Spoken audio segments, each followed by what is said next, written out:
মধ্যে দলীয়ভাৱে ইস্যু আমাৰ ওলাব।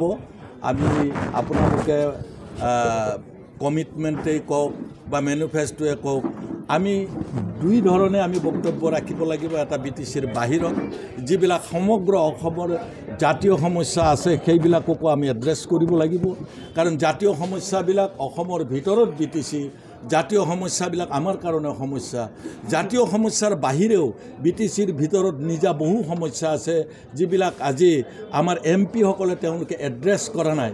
তেওঁলোকে পাৰ্লিয়ামেণ্টত, ৰাজ্যসভা, লোকসভাত ক'তোৱে কোৱা নাই, সজোৰে দাঙি ধৰা নাই, যাৰ কাৰণে 20 বছৰ আগত যেনেকুৱা আছিল মঙলদৈ সমষ্টি, দৰং, ওদালগুৰি, আজি নামটো সলনি হ'লেও সেই একেই অৱস্থাতে আছে। মই ভাবোঁ যে আমি প্ৰতিনিধি হৈ যোৱাৰ পিছত এটলিষ্ট আমি পাৰ্লিয়ামেণ্টত এইবিলাক এড্ৰেছ কৰিম, ৰাইজে নিজৰ চকুৰে নিজৰ কাণেৰে দেখিব আৰু শুনিবলৈ পাব। মই অন্য দলৰ প্ৰাৰ্থীৰ সম্পৰ্কে ব্যক্তিগতভাৱে মোৰ একো ক'বলগীয়া নাই।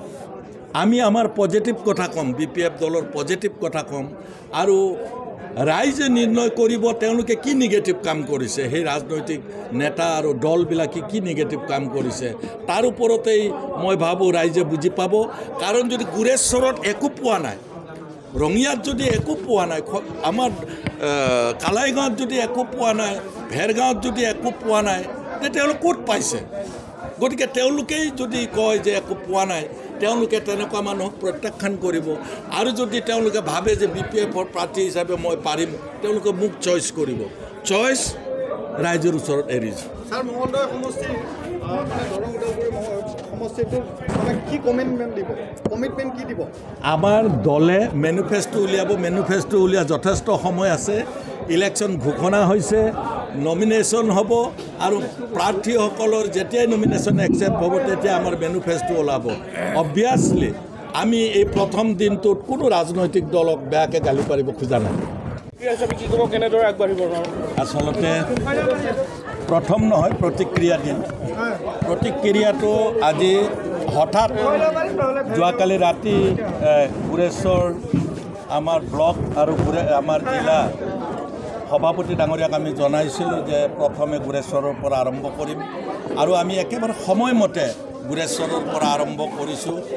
আজি প্ৰথম গুৰেশ্বৰ, ইয়াৰ পিছত খৈৰাবাৰী, ভেৰগাঁও, টংলা, কালাইগাঁও, মঙলদৈ, দলগাঁও, তাৰপিছত ৰৌতা, আৰু শেষত একেবাৰে ওদালগুৰি আমি চুই যাবলৈ চেষ্টা কৰিম। সকলোৰে আশীৰ্বাদ ল'বলৈ মই চেষ্টা কৰিম।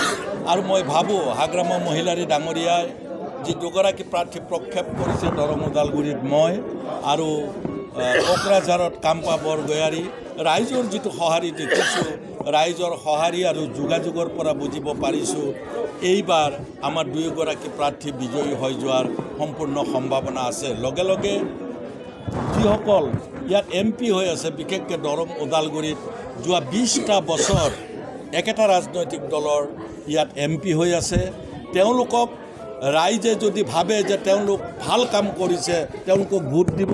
আৰু যদি একোৱেই কাম কৰা নাই, আমাৰ চকুত, আমাৰ ৰাইজৰ চকুত কিন্তু 20 বছৰত MP সকলৰ কোনো ধৰণৰ দেশত ল'বলগীয়া কোনো এটা তেওঁলোকে কাম কৰা আমি দেখিবলৈ নাপালোঁ, যাৰ কাৰণে সমগ্ৰ দৰং, ওদালগুৰিৰ ৰাইজ কিন্তু ক্ষোভিত হৈ আছে। মই সকলো হিন্দু, মুছলিম, শিখ, জৈন, খ্ৰীষ্টান সকলো জনগোষ্ঠীৰ মানুহৰ পৰা BPFৰ নাঙলৰ ভোট আশা কৰিছোঁ। BTRৰ বাহিৰৰ সমষ্টিৰ যিখিনি আছে বিধানসভাত, তেওঁলোকক কেনেদৰে আমি BTRৰ বাহিৰত, এইটো ধৰ আমাৰ আঞ্চলিক ৰাজনৈতিক দল, এইটো BTCৰ ভিতৰতে নহয়, আঞ্চলিক বুলি ক'লে আমাৰ ষ্টেট লেভেলৰ যিহেতু আঞ্চলিক দল, আমাৰ সেইকাৰণে বাহিৰতো আমাৰ দলৰ প্ৰভাৱ যথেষ্ট আছে। ইতিমধ্যে বাহিৰত আপোনালোকে মিডিয়াটো দেখা পাইছে যে AIDF-এ তেওঁলোকে এটা অল্টাৰনেটিভ বিচাৰিছিল, যদিও আনুষ্ঠানিকভাৱে তেওঁলোকে ঘোষণা কৰা নাই। তেওঁলোকে আমাক সমৰ্থন দিয়া বাবেই আমি আজি তীব্ৰ প্ৰতিদ্বন্দ্বিতা কৰিব পাৰিম। AIDF-ৰ কৰ্মীসকলে যোগাযোগ কৰিছে। আনকি কংগ্ৰেছৰ প্ৰাৰ্থীগৰাকী যিহেতু এসময়ত BPF-এ সমৰ্থন দিছিল, তেওঁলোকক এসময়ত AIDF-এ দিছিল, তথাপি তেওঁলোকে 20 বছৰ কংগ্ৰেছী বন্ধুসকলে কংগ্ৰেছক জিকাবলৈ চেষ্টা কৰিলে তেওঁলোকে নোৱাৰে। আৰু তেওঁলোকেও এটা অল্টাৰনেটিভ বিচাৰিছে যে ভাৰতীয় জনতা পাৰ্টিৰ প্ৰাৰ্থী পৰাজিত কৰিবৰ কাৰণে, আৰু মই ভাবোঁ তেওঁলোকৰো মই আশীৰ্বাদ পাম। কি ক'ব কি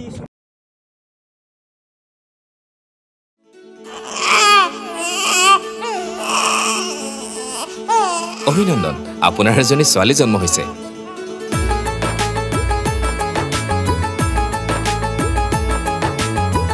লাহি পাহি এজনী পৰি